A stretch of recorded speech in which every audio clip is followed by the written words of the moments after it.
Chers internautes, me voici encore, je suis Jean-Paul Chibangu. Je viens avec vous dans le cadre de l'émission Cœur et Partage de DTN pour continuer notre thème de la dernière fois. Nous sommes en train de parler de bénéfices du salut en Jésus-Christ. Nous avons vu la dernière fois pourquoi l'humanité a-t-elle besoin du salut en Jésus-Christ. Et si vous avez été nombreux à nous suivre et avoir donné votre vie à Jésus-Christ, ou même vous qui avez déjà Jésus-Christ en vous, nous allons continuer notre voyage aujourd'hui. Je souhaiterais que nous puissions répondre à la question de quel péché Dieu pardonne-t-il lorsque nous donnons notre vie à Jésus-Christ et combien de péchés et quel est l'impact du pardon de péché dans notre vie. Si nous lisons ensemble, j'aimerais qu'on lise ensemble Colossiens 1:12. La Bible dit « Remerciez avec joie Dieu le Père, il vous a rendu capable d'avoir part au bien qu'il réserve dans le royaume de lumière à ceux qui lui appartiennent. Il nous en a arrachés à la puissance de la nuit et nous a fait passer dans le royaume de son Fils bien-aimé. C'est par lui qui nous a délivrés du mal et nos péchés sont pardonnés. » En Christ, nos péchés sont pardonnés. Un de grands bénéfices que nous avons en Jésus-Christ, lorsque nous le recevons, c'est que nos péchés sont pardonnés. Et Éphésiens 1:7 même dit, dans le Christ, par son sang, nous sommes libérés du mal et nos péchés sont pardonnés. Tellement la bonté de Dieu est grande. Quel privilège! Imagine que tu as été meurtrier, que tu as commis des péchés que je ne citerai pas. Et aujourd'hui, puisque tu as Christ, la Bible dit, tes péchés sont pardonnés en Christ. Christ a pris ta place de pécheur afin que tu paraisses juste devant Dieu. Quel bénéfice!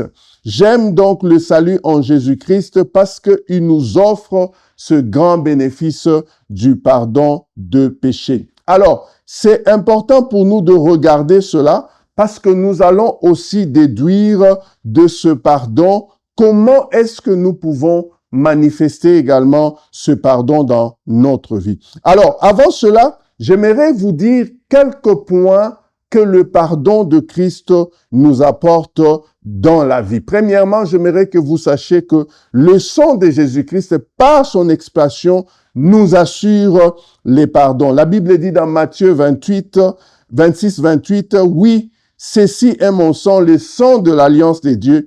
Il est versé pour un grand nombre de gens pour le pardon de péché. » Donc, le sang de Christ nous assure les pardons de péché. Deuxièmement, le pardon de Dieu nous couvre et nous protège. En Christ, les pardons qui nous garantit, non seulement il nous couvre, mais il nous protège. Psaume 32, verset 1 dit, « Bienheureux celui dont la transgression est pardonnée et dont le péché est couvert. » C'est comme si Dieu prend par son sang, il couvre ton péché. Romains 4:7 dit, « Bienheureux sont dont les iniquités ont été pardonnées et dont le péché ont été couverts. » Troisièmement, les pardons nous redonnent une vie juste devant Dieu. Dieu ne s'assure pas seulement de te couvrir, de couvrir tes péchés, mais il s'assure aussi que tu parais devant lui juste. Ésaïe 1:18 dit, « Venez et plaidons, dit l'Éternel, si vos péchés sont comme les cramoisis, ils deviendront blancs comme la neige. Ils deviendront blancs comme la neige. S'ils sont rouges comme la pourpre, ils deviendront comme la laine. » Et ça, c'est très important. Il y a un autre verset de 2 Corinthiens 5:17 qui dit, « Si quelqu'un est en Christ, il est une nouvelle création. Les choses anciennes sont passées. Voici, toutes choses sont devenues nouvelles. » Donc, Dieu fait que tu parais devant lui comme un homme juste, comme un homme parfait. Quatrième chose que les pardons fait, les pardons effacent complètement nos fautes et nos péchés. Ça, j'aime ça. Les pardons effacent nos fautes et nos péchés. Acte 3, 19 dit, « Répentez-vous donc et convertissez-vous pour que vos péchés soient effacés. » Dieu ne se limite pas de pardonner, de couvrir. Dieu va plus loin, il va effacer. Autrement dit, il va enlever au devant de lui l'image, le souvenir de tes péchés. Et j'aime bien Colossiens 2,14 qui le redit autrement, il dit, « Car il a annulé l'acte qui établissait nos manquements à l'égard de nos commandements. Oui, il a effacé en le clouant à la croix. C'est moi qui efface tes transgressions. C'est par égard de moi-même. » Ésaïe disait dans 43, 25, Ésaïe 43, 25. Donc, le péché, les pardons de péché de Christ assure que les péchés sont effacés. Cinquièmement, les pardons enlèvent réellement le péché. J'aime bien la déclaration de Jean-Baptiste lorsqu'il est en train d'introduire ou bien de présenter Jésus-Christ. Il dit, Jean 1, 29, le lendemain, il vit Jésus venant à lui et il dit, « Voici l'agneau de Dieu qui ôte les péchés du monde. » Donc, le pardon de Christ enlève le péché de nos vies. Sixièmement, les pardons suppriment toute condamnation. Romains 8, 1 dit, « Il n'y a donc maintenant aucune condamnation pour ceux qui sont en Christ. » Grâce au pardon, nous avons la garantie de ne plus subir la peine liée à nos péchés. Alors, j'aime bien le pardon de Christ parce qu'il annule la condamnation. Il annule. Moi, je suis un avocat. Quand on parle de la condamnation, ça veut dire que cela est découle d'un jugement. Mais écoutez ce que Jésus dit par rapport au jugement. Jean 5, 24. Oui, vraiment, je vous l'assure, c'est lui qui écoute et ce que je dis et qui place sa confiance dans le Père qui m'a envoyé possède dès à présent la vie éternelle et il ne sera pas condamné. Il est déjà passé de la mort à la vie. Il ne sera pas condamné. D'autres versions disent, il ne passera pas en jugement. Donc, les pardons de Jésus assurent que nous n'aurons plus de condamnation, que nous ne passerons plus en jugement. J'aimerais vraiment ouvrir une parenthèse sur le jugement parce que des fois, nous interprétons beaucoup de textes qui parlent du jugement et nous essayons de les appliquer aux chrétiens. La Bible est claire en ce qui concerne le chrétien. Ils ne passeront plus en jugement. Il n'y aura plus de condamnation sur eux. Et donc, lorsqu'il est question du jugement, dans la parole de Dieu, cela ne concerne pas le chrétien parce que la Bible est claire. Ceux qui sont en Christ, ils ne passeront pas en jugement et il n'y a aucune condamnation qui pèse sur eux. Septième chose que les pardons fait, les pardons règlent définitivement notre dette. Les Colossiens 2,14 que nous avons lu là, il dit, il a effacé les documents de nos dettes qui nous accusaient et qui étaient contre nous à cause des règles établies.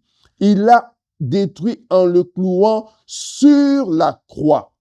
Donc, les péchés créent une dette spirituelle et les pardons de Christ assurent aussi que la dette a été définitivement payée. Donc, Dieu nous a rachetés à un prix très cher pour nous rendre libres. Ça, c'est très important, ça. La Bible dit, 1 Corinthiens 6, 20, « Vous avez été rachetés à un grand prix. Honorez donc Dieu dans votre cœur. » Et ça, j'aime bien ça, car de même, le Fils de l'homme n'est pas venu pour se faire servir, mais pour servir et donner sa vie en rançon pour beaucoup. Autrement dit, Christ a payé notre dette et cette dette a été payée et Dieu l'assure par le pardon qu'il nous offre en Christ.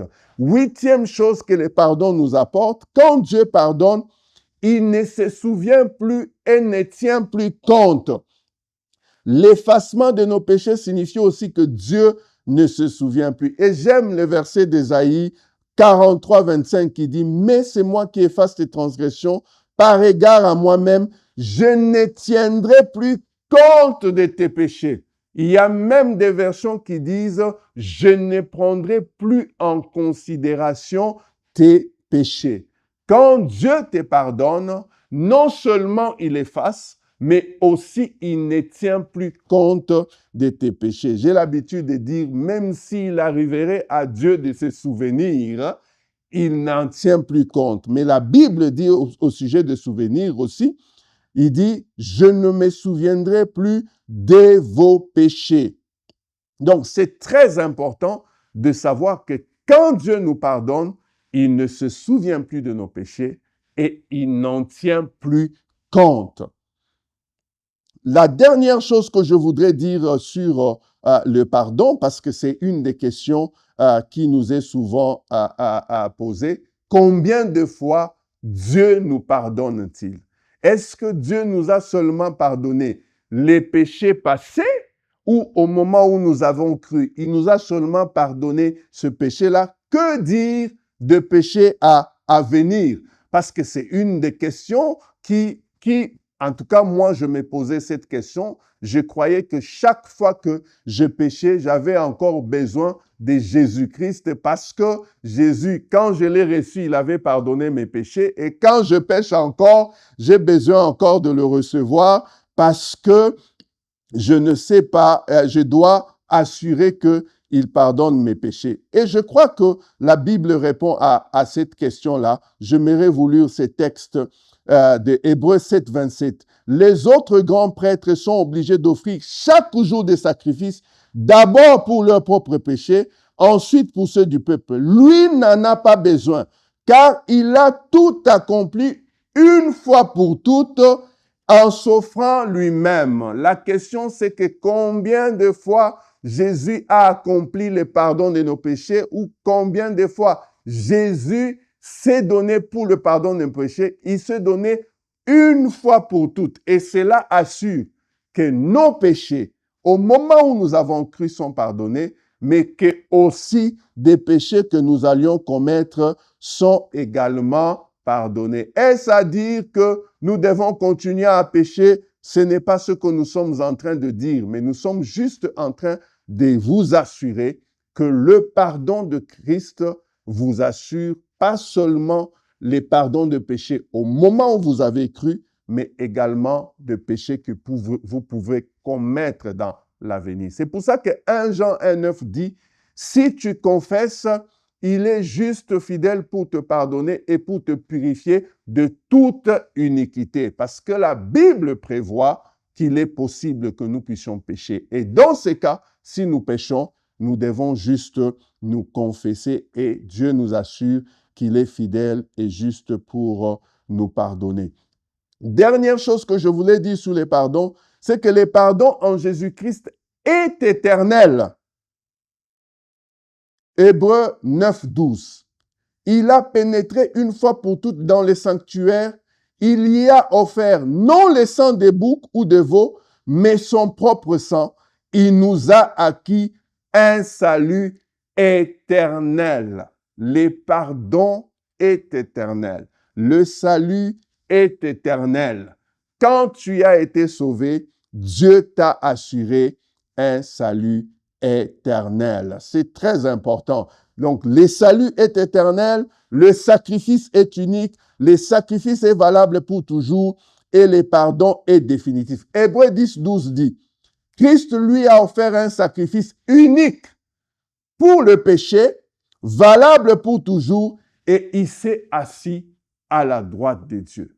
J'aime Jésus pour ça. Il se donnait un sacrifice unique, valable pour toujours, et il s'est assis à la droite de Dieu pour s'assurer que ce pardon est parfait. Ça, c'est très important. Maintenant, je disais, comment est-ce que nous pouvons vivre ce pardon pour nous? Très important. Si nous avons été bénéficiaires du pardon de Jésus-Christ, nous devons aussi nous assurer que ce pardon, nous l'offrons aussi aux autres. Éphésiens 4,32 dit, « Soyez bons les uns envers les autres, compatissants, vous pardonnant réciproquement comme Dieu vous a pardonné en Christ. » C'est la conséquence du pardon en Christ. Si vous avez quelqu'un qui dit qu'il est chrétien, qui dit qu'il est né de nouveau, qui ne sait pas pardonner son prochain, il y a bien un problème. Parce que nous devons nous pardonner réciproquement comme Dieu nous a pardonné. La vraie question, c'est laquelle? Parce que c'est là que se trouve le problème. Si nous devons pardonner comme Dieu nous a pardonné, ça veut dire que quand quelqu'un vous a fait du mal, vous effacez le mal qu'il vous a fait. Vous ne vous souvenez plus de ce mal. Vous oubliez ce mal. Vous devez rendre cette personne devra paraître devant vous comme un homme juste. C'est-à-dire, vous devez le regarder comme quelqu'un de juste. Ça veut dire que quand tu m'as fait du mal, si je dis que je te pardonne, la prochaine fois que je te vois comme un homme juste. C'est ça que Dieu fait. Quand nous paraissons devant lui, il nous regarde plus comme des pécheurs, mais comme un homme juste. Aussi, nous devons oublier, aussi nous devons effacer et nous assurer que ce que l'autre nous a fait, nous n'allons plus le ramener à la mémoire. Donc, notre pardon envers les autres est lié au pardon que nous recevons de Dieu. Les pardons ne se comptent pas, il n'a pas de limite fixée par le chiffre. Combien de fois dois-je pardonner? Si j'ai oublié, je ne dois même pas compter le nombre de fois. Donc, nous sommes pardonnés de la même manière que nous pardonnons les autres. Dans la prière de notre Père, nous disons, Père, pardonne-nous nos offenses comme nous pardonnons à ceux qui nous ont offensés. Donc, nous devons pardonner aussi comme le Père a pardonné. Et notre pardon devra être aussi une faveur imméritée que nous offrons aux autres. Alors, j'aimerais terminer, bien-aimés dans le Seigneur, en disant que les pardons de Christ nous a été un pardon éternel, un pardon qui nous assure l'effacement de nos péchés, qui nous assure les paiements de notre dette, qui nous assure que Dieu ne se souvient plus de notre péché. Christ s'est offert une seule fois pour toutes pour que nous puissions bénéficier de son pardon. Et avec ce pardon, nous pouvons aussi nous assurer que nous offrons à notre prochain ces pardons de la même manière que Dieu nous a pardonné. Si Dieu a fait toutes ces choses que nous avons énumérées, tu dois faire la même chose si tu veux pardonner ton prochain. J'aimerais donc remercier le Seigneur pour ce moment et j'aimerais que pendant que nous sommes en train de prier, que tu regardes quelle est la personne à qui que tu dois pardonner selon le modèle de Christ. Ça veut dire effacer, oublier, ne pas se souvenir, présenter cette personne, s'assurer que cette personne, vous la regardez comme une personne juste. J'aimerais que tu regardes dans ton cœur une personne qui a besoin de ton pardon et que tu puisses les pardonner. Parce que souviens-toi, Dieu nous pardonne de la même manière que nous pardonnons aux autres. Autrement dit, si nous ne pardonnons pas les autres, nous n'avons pas besoin d'attendre aussi le pardon de Dieu, les pardons de péché de la part de Dieu. Que Dieu vous fasse grâce, que vous puissiez pardonner votre prochain, celui qui vous a fait du mal, que vous puissiez le purifier, le sanctifier, que vous puissiez effacer ce mal, oublier ce mal et regarder différemment la personne. Et Dieu te pardonnera aussi de la même manière. Que Dieu vous bénisse, que Dieu vous fasse grâce. À la prochaine occasion, nous allons voir au-delà du pardon, quel autre bénéfice Dieu nous a donné. Bon, je vous souhaite une bonne soirée et à la prochaine. Merci.